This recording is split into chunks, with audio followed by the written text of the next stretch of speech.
What could be simpler than walking home from practice with my son? But the moment the sirens blared, an ordinary day turned into a nightmare. A police car screeched to a halt next to us, and within minutes, I was in handcuffs, while my 8-year-old son cried, clutching my backpack like it was his lifeline. The officer looked at me like I was a criminal, but he had no idea who he was dealing with. They thought they had control, but this was just the beginning. All right, let me set the scene for you. Picture this. It's a sunny Saturday morning, and the world feels pretty okay, for once. I'm walking home from Jay's basketball practice. Jay, my 8-year-old son, thinks he's the next Steph Curry, and honestly, with that determination, he might be right. His oversized backpack keeps bouncing on his back like it's got a mind of its own, and he's laughing at his own jokes. Some weird mix of knock-knock jokes and stuff only an 8-year-old finds funny. The street's alive, you know? Cars rolling by, people walking their dogs, and the smell of someone's burnt toast wafting through the air. We're a couple of blocks from home, and Jay's already plotting his next game strategy, oblivious to the fact that his sneakers are untied. And then, boom! Flashing lights. A police car screeches to a halt right next to us, tires squealing like something out of a movie. My stomach tightens immediately. You know that feeling when your instincts scream, "This isn't good"? Yeah, that. A white officer steps out, and let me tell you, this guy looks like he's auditioning for the role of villain cop in some over-the-top crime drama. Sunglasses, shaved head, the whole vibe. He scans me and Jay like we're some kind of exhibit at the zoo, then points directly at us. "Hey, stop right there!" he barks, his voice louder than it needs to be. Jay freezes mid-step, his basketball rolling out of his hands onto the pavement. I blink, confused, but trying to keep calm. "Excuse me, can I help you?" I ask, keeping my voice steady even though my heart's already racing. The officer strides over, all puffed up chest and self-importance. "What's in the kid's backpack?" he demands, like this is some crime epic and we're the main suspects. I glance at Jay's backpack, which, spoiler alert, only has a basketball, some snacks, and a bottle of water. "It's just his practice gear. Is there a problem?" I reply, my tone sharper now because, seriously, what is this? "Oh, there's a problem," he snaps, pulling his sunglasses down to glare at me. "You've been acting suspicious. Hand over the bag." Suspicious? Dude, I'm literally wearing yoga pants and carrying a water bottle. What's next? Accusing Jay of smuggling juice boxes. Jay clutches his backpack tightly, his big brown eyes darting between me and the officer. "Mom, what's happening?" he whispers. And just like that, my protective instincts kick into overdrive. "I don't know," I say softly, squeezing his shoulder. Then, louder to the officer, "Look, there's nothing in the bag but basketball stuff. You're scaring my son. Can you explain why you stopped us?" "Don't play dumb," the cop snaps, taking a step closer. "People like you think you can get away with anything, don't you?" "People like me? Oh no, he didn't." My blood boils, but I bite my tongue. This isn't the time to lose my cool. Jay starts tearing up, and his little voice cracks. "Please don't take my mum." And that's when this officer, let's call him Officer Ego Trip, makes his move. He grabs my arm, yanking me back as if I'm some kind of threat. Jay screams, clutching at my hand, but the officer shoves me toward his car like I'm some criminal mastermind. "Stop resisting," he growls, slapping handcuffs on me so fast I barely have time to react. "Resisting what?" I snap, glaring at him. "Walking my kid home? Is this a joke?" "Tell it to the judge," he says, smirking like he's just won some twisted game. Jay's crying now, begging the officer to let me go, and my heart feels like it's shattering into pieces. People on the street are watching, their phones out, recording everything. One guy mutters, "This doesn't look right," but no one steps in, just phones and whispers. The officer shoves me into the back of his patrol car, his grip rough and unnecessary. Jay is left standing on the curb, crying his little heart out, clutching his backpack like it's the only thing keeping him grounded. The car door slams, and I'm sitting there, stunned, angry, and already planning my next move. Because one thing's for sure, this guy just messed with the wrong person. Let me tell you, Sitting in the back of that patrol car felt like being in a low-budget crime drama. The leather seats were cracked and the smell, let's just say it wasn't exactly fresh laundry. Officer Ego Trip, aka Sergeant Thomas, didn't say a word as he drove, but the smug look in his rearview mirror? Oh, that spoke volumes. We pulled up to the station and he yanked open the car door like he was unveiling a grand prize. "Out!" he barked, as if I wasn't already annoyed enough. "Wow, chivalry really is dead," I said, rolling my eyes as I stepped out, my wrists still cuffed. "You treat everyone like this, or am I just lucky?" His jaw tightened, but he didn't answer. Instead, he marched me inside like I was some kind of high-profile suspect.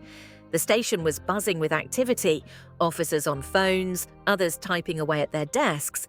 But the moment we walked in, the place got eerily quiet. Eyes followed us, and I could feel the weight of their stares. One officer, a younger guy with a nervous energy, approached us. His name tag read J. Baxter, and he looked like he'd rather be anywhere else. Sergeant Thomas, is this the suspect?" he asked, glancing at me with something that resembled pity. "She is," Thomas replied, his tone dripping with self-importance. "Caught her acting suspicious. Check the kid's bag, probably hiding something." Baxter hesitated, scratching the back of his neck. Sure, where's the bag?" "With my son," I interjected, glaring at Thomas. "You know, the terrified 8-year-old you left crying on the street? Great work there, by the way." Thomas ignored me, waving Baxter off. "Just get the interrogation room ready. We'll sort this out." Oh, we were sorting this out all right. They led me into a small, dimly lit room with a table that had seen better days. The walls were a dull grey, and the single fluorescent light above buzzed faintly, adding to the whole cheap cop show aesthetic. Thomas shoved me into a chair, then leaned against the wall, arms crossed like he was posing for a magazine cover titled Authority Issues Monthly. "So," he began, his voice dripping with condescension, "why don't you tell me what you were doing in that neighborhood?" I blinked. "Walking, my son, home, you know, normal human activities." "Don't get smart with me," he snapped. "We both know what's really going on here." "Do we?" I shot back, my voice steady despite the fire building inside me. "Because all I know is you dragged me in here with zero evidence, left my child crying, and now you're wasting everyone's time." Thomas smirked, but it didn't reach his eyes. "You people always think you're above the law." "You people? Really?" I said, raising an eyebrow. "Congratulations, you just hit every cliché in the book. What's next? Are you going to tell me I fit a description?" Before he could answer, Baxter walked in holding a clipboard. His expression was a mix of confusion and discomfort. Sergeant, I spoke to the officers who responded to that area earlier. There's no report of any theft or suspicious activity matching her or her son." Thomas stiffened, but didn't lose his smug tone. "That doesn't mean she's innocent. People like her know how to cover their tracks." Wow, the man was really committed to his delusion. "People like me," I repeated, leaning forward. "Sergeant, I'd love for you to clarify what exactly that means." For a second, his mask slipped. His face reddened, and he looked like he wanted to say something but couldn't find the words. Before he could recover, Baxter cleared his throat. "Also, sir, we reviewed the footage from the nearby security cameras," Baxter said, glancing at me apologetically. "It just shows her and her son walking, nothing suspicious." Thomas glared at Baxter, his jaw tightening.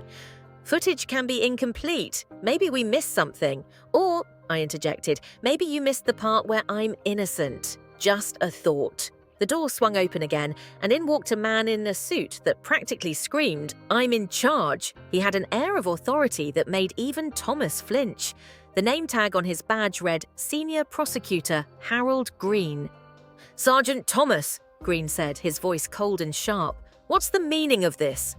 Thomas straightened up like a kid caught sneaking candy. "Just doing my job, sir. She was acting suspicious." "Suspicious?" Green cut him off, raising an eyebrow. "Mrs. Walker is a state-appointed attorney. Did you know that?" The room fell silent. Thomas looked like he'd just swallowed a lemon. "That's right," Green continued, his tone icy. You just arrested one of our best advocates without any cause. I suggest you release her immediately and pray she doesn't press charges." I leaned back in my chair, letting those words sink in. "Well, this just got interesting," I said, smirking. Thomas's face was a mix of rage and panic, and for the first time I felt like the scales were tipping in my favor. The room was so silent you could hear the buzzing of that cheap fluorescent light. Sergeant Thomas's face went from red to pale in about 2 seconds flat, like someone just yanked the rug out from under him. Honestly, watching him squirm was almost worth the whole mess. Almost. Green didn't give him time to recover. "Sergeant, do you understand the legal ramifications of what you've done here?" he asked, each word sharp enough to cut glass. "You've detained a state-appointed attorney without evidence, without probable cause, and in front of witnesses. I hope you're ready to explain this to Internal Affairs." Thomas stammered, his bravado crumbling like a house of cards. Sir, I was just, doing my duty. She was acting suspicious, and her son—" Green held up a hand to silence him. "Save it. I've already reviewed the footage, and let me tell you, it paints a very different picture.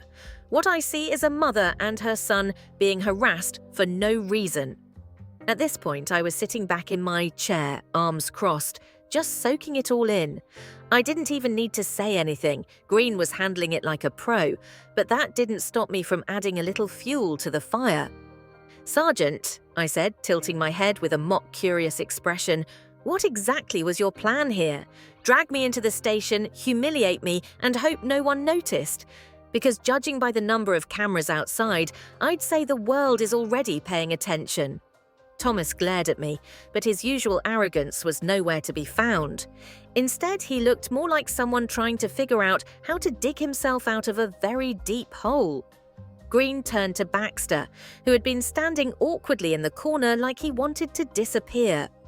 "Officer Baxter, escort Mrs. Walker to the front desk and make sure she's released immediately.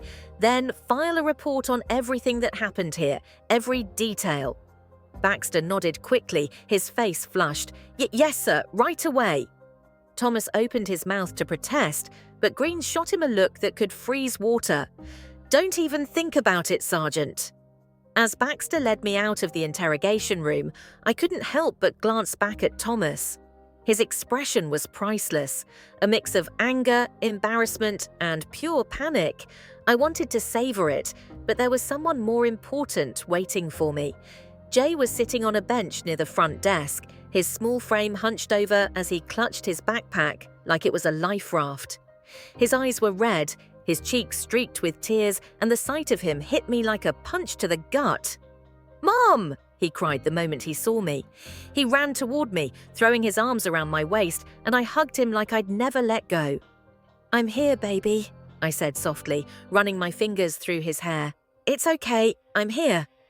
Baxter stood off to the side, looking uncomfortable but also apologetic. I'm sorry about all of this," he mumbled, avoiding my eyes. "It shouldn't have happened." "You're right," I said, my voice firm but calm. "It shouldn't have." As we walked out of the station, the sun hit my face, and I took a deep breath, feeling the weight of the day start to lift.